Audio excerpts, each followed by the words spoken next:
Hi friends, ഇന്ന് നമുക്ക് തേങ്ങ കൊത്തിട്ട ബീഫ് റോസ്റ്റ് ഉണ്ടാക്കിയാലോ.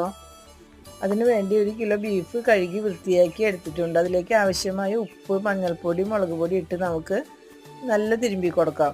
കുറച്ച് സബോള, പച്ചമുളക്, ഇഞ്ചി, വേപ്പില ഇട്ടിട്ട് നന്നായിട്ട് തിരുമ്പി കൊടുക്കാം. അത് കുക്കറിലേക്ക് മാറ്റി നമുക്ക് നന്നായിട്ട് വേവിച്ചെടുക്കാം.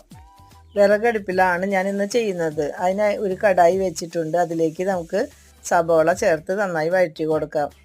ഇഞ്ചി പച്ചമുളക് പേസ്റ്റ് ചേർത്ത് നന്നായി മൂപ്പാകുമ്പോൾ അതിലേക്ക് മുളക് പൊടി, മഞ്ഞൾപ്പൊടി, ഗരം മസാല, കുരുമുളക് ചേർത്ത് നന്നായി വഴറ്റിയതിന് ശേഷം അതിലേക്ക് തക്കാളി ചേർത്ത് വഴറ്റിയെടുക്കാം. നന്നായി വഴറ്റിയതിന് ശേഷം നമുക്ക് അതിലേക്ക് ബീഫ് ചേർത്ത് കൊടുക്കാം. പുറത്ത് മാറ്റി വെച്ചിരിക്കുന്ന തേങ്ങാക്കൊത്തും ചേർത്ത് നന്നായി ഇളക്കി കൊടുക്കാം. കുറച്ച് പച്ചമുളക് കട്ട് ചെയ്ത് ഇട്ട് കൊടുക്കാം. നല്ല രീതിയിൽ വഴറ്റിയെടുത്താൽ നമുക്ക് ബീഫ് റോസ്റ്റ് സൂപ്പറായി കിട്ടി.